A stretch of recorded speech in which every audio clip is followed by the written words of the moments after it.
Genesis 30. And when Rachel saw that she bare Jacob no children, Rachel envied her sister, and said unto Jacob, Give me children, or else I die. And Jacob's anger was kindled against Rachel, and he said, Am I in God's stead, who hath withheld from thee the fruit of the womb? And she said, Behold, my maid Bilhah, go in unto her, and she shall bear upon my knees, that I may also have children by her. And she gave him Bilhah, her handmaid, to wife. And Jacob went in unto her. And Bilhah conceived, and bare Jacob a son. And Rachel said, God hath judged me, and hath also heard my voice, and hath given me a son. Therefore called she his name Dan. Bilhah, Rachel's maid, conceived again, and bare Jacob a second son. And Rachel said, With great wrestlings have I wrestled with my sister, and I have prevailed. And she called his name Naphtali. When Leah saw that she had left bearing, she took Zilpah her maid, and gave her Jacob to wife. And Zilpah, Leah's maid, bare Jacob a son. And Leah said, A troop cometh. And she called his name Gad. And Zilpah, Leah's maid, bare Jacob a second son. And Leah said, Happy am I, for the daughters will call me blessed. And she called his name Asher. And Reuben went in the days of wheat harvest, and found mandrakes in the field, and brought them unto his mother Leah. Then Rachel said to Leah, Give me, I pray thee, of thy son's mandrakes. And she said unto her, Is it a small matter that thou hast taken my husband? And wouldest thou take away my son's mandrakes also? And Rachel said, Therefore he shall lie with thee tonight for thy son's mandrakes.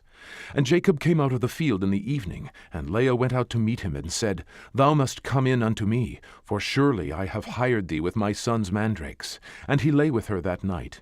And God hearkened unto Leah, and she conceived, and bare Jacob the fifth son. And Leah said, God hath given me my hire, because I have given my maiden to my husband. And she called his name Issachar. And Leah conceived again, and bare Jacob the sixth son. And Leah said, God hath endued me with a good dowry. Now will my husband dwell with me, because I have borne him 6 sons. And she called his name Zebulun. And afterwards she bare a daughter, and called her name Dinah. And God remembered Rachel, and God hearkened to her, and opened her womb. And she conceived, and bare a son, and said, God hath taken away my reproach. And she called his name Joseph, and said, The Lord shall add to me another son. And it came to pass, when Rachel had borne Joseph, that Jacob said unto Laban, Send me away, that I may go unto mine own place, and to my country. Give me my wives and my children, for whom I have served thee, and let me go, for thou knowest my service which I have done thee. And Laban said unto him, I pray thee, if I have found favor in thine eyes, tarry, for I have learned by experience that the Lord hath blessed me for thy sake. And he said, Appoint me thy wages, and I will give it. And he said unto him, Thou knowest how I have served thee, and how thy cattle was with me. For it was little which thou hadst before I came, and it is now increased unto a multitude. And the Lord hath blessed thee since my coming. And now when shall I provide for mine own house also? And he said, What shall I give thee? And Jacob said, Thou shalt not give me anything. If thou wilt do this thing for me, I will again feed and keep thy flock.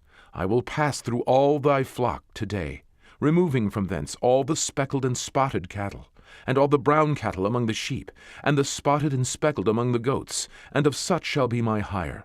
So shall my righteousness answer for me in time to come, when it shall come for my hire before thy face. Every one that is not speckled and spotted among the goats, and brown among the sheep, that shall be counted stolen with me. And Laban said, Behold, I would it might be according to thy word. And he removed that day the he-goats that were ring-straked and spotted, and all the she-goats that were speckled and spotted, and every one that had some white in it, and all the brown among the sheep, and gave them into the hand of his sons. And he set 3 days' journey betwixt himself and Jacob fed the rest of Laban's flocks. And Jacob took him rods of green poplar, and of the hazel and chestnut tree, and pilled white strakes in them, and made the white appear which was in the rods.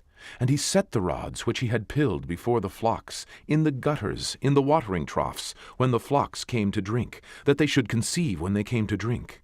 And the flocks conceived before the rods, and brought forth cattle ring-straked, speckled, and spotted. And Jacob did separate the lambs, and set the faces of the flocks toward the ring-straked, and all the brown in the flock of Laban. And he put his own flocks by themselves, and put them not unto Laban's cattle. And it came to pass, whensoever the stronger cattle did conceive, that Jacob laid the rods before the eyes of the cattle in the gutters, that they might conceive among the rods. But when the cattle were feeble, he put them not in. So the feebler were Laban's, and the stronger Jacob's. And the man increased exceedingly, and had much cattle, and maidservants, and menservants, and camels, and asses.